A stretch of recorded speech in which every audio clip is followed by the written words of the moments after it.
y que ese día iba a llegar, y que ese día tenía que llegar, y que en efecto su ministerio estaba para adelantar ese día. A mí se me parece más o menos como un Juan el Bautista, ¿no? Un Juan el Bautista. Es como si él dijera, yo voy a copiar esa visión para preparar el camino precisamente a ese momento.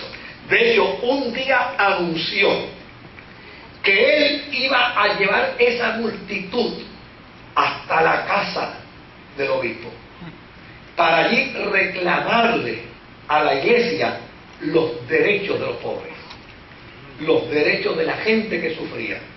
Desde luego, el día antes fue arrestado.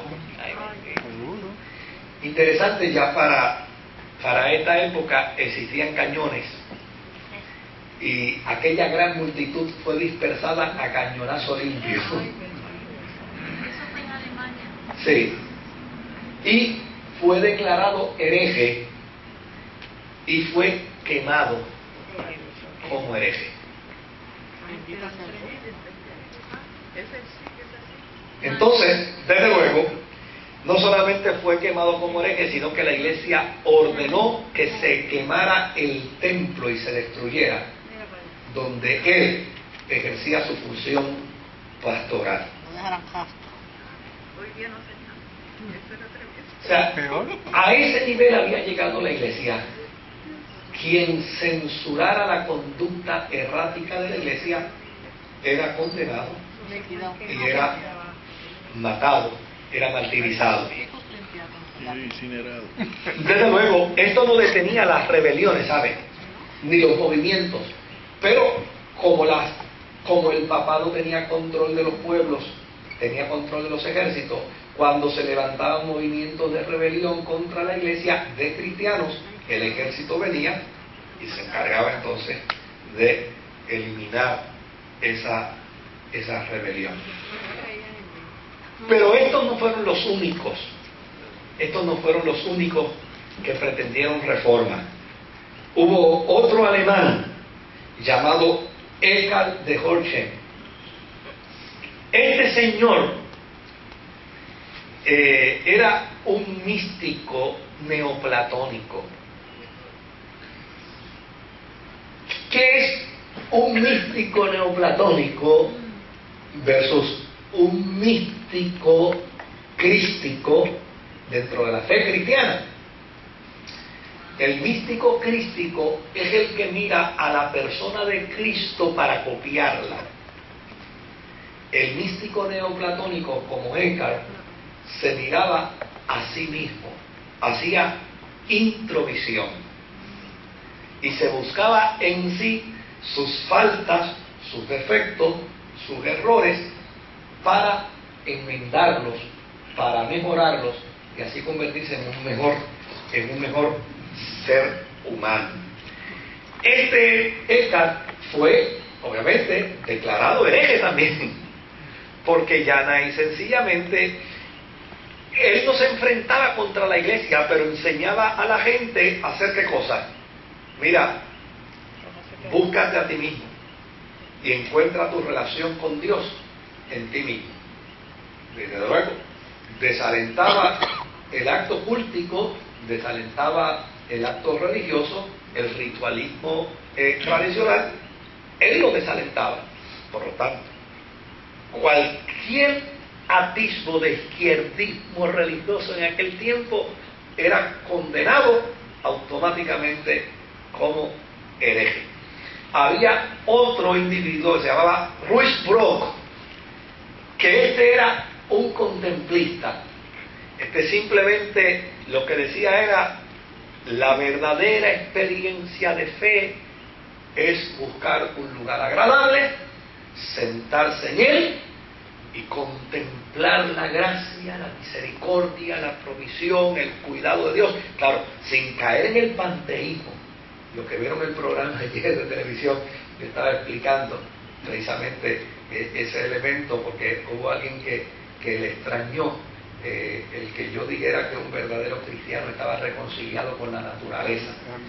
Y nosotros, muchos cristianos occidentales, que obviamente con el perdón de los arquitectos y de los ingenieros y de los desarrolladores, pues les gustó mucho la visión del desarrollo, pues se divorciaron del medio ambiente y se divorciaron de la naturaleza. Y perdieron de perspectiva, aun siendo cristianos, que la reconciliación del hombre con Dios lo lleva, número uno, a tener paz con Dios, lo lleva a tener paz consigo mismo, lo lleva a tener paz con sus semejantes y lo lleva a tener paz con la naturaleza. O sea, es imposible que haya un cristiano que aborrezca un árbol. Es imposible una mentalidad cristiana donde se pretenda dañar un río, tirar los pejos por el puente, mucho menos matarlos. O sea, es inconcebible que haya, imagínense San Francisco que le llamaba a los animales hermanos y hermanas, y hablaba con ellos, que nunca se le ocurrió llamarlos como animales. Al perro le decía mi hermano, a la paloma le decía mi hermana. O sea, ¿por qué? Porque es la forma y manera como el creyente puede plantear una reconciliación integral. Porque en el Génesis, mire lo que sucedió, en el Génesis, cuando Adán pecó y Eva pecó, ¿qué fue lo primero que sucedió? Número uno, se escondieron de Dios, es decir, perdieron relación con Dios. Número dos, se sintieron ¿qué? Desnudos, es decir, perdieron empatía consigo mismo. Número tres, ¿qué hizo Adán?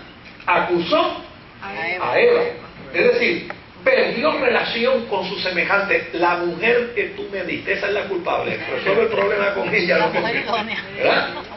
Entonces, desde luego, como resultado de eso, ¿cuál fue la sentencia? Pondré enemistad en ti y la tierra con el sudor de tu frente. Y la gente piensa que es una exageración mía, pero no lo es. Cuando yo lo planteo así, yo no estoy exagerando.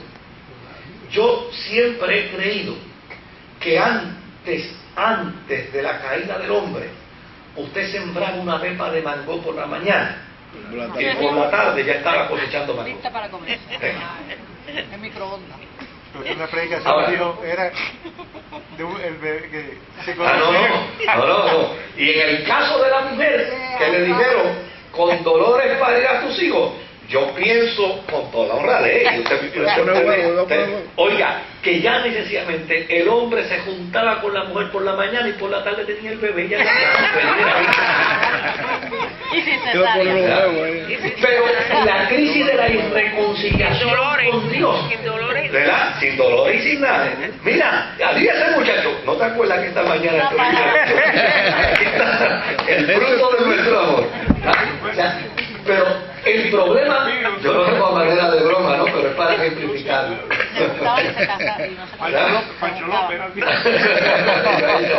Ahora, fíjese lo interesante de eso. La irreconciliación que el hombre tuvo con Dios trajo como consecuencia esto. Entonces, hay gente que oye a uno hablar de la necesidad de reconciliarnos con la naturaleza y se creen que uno es budista o que uno es hindú o que uno es panteísta. No, en lo absoluto. Para mí, una flor no es Dios. Una flor es una flor.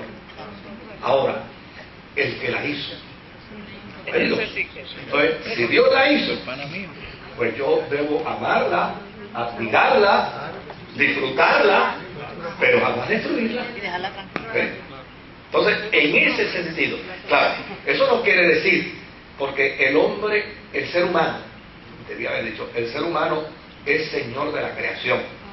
Por lo tanto, como señor de la creación, nosotros tenemos la capacidad y la autorización de Dios para señorear la naturaleza. Lo que no tenemos es licencia para destruirla. Entonces, ahí es donde el ser humano se equivocó. En lugar de señorearse de la naturaleza, lo que hemos hecho es destruirla. Oiga, mire, tan simple y tan sencillo como eso. comerse un pollo para el que se lo come, eso es señorearse de la naturaleza. Pero agarrar ese animalito y ponerlo a pelear,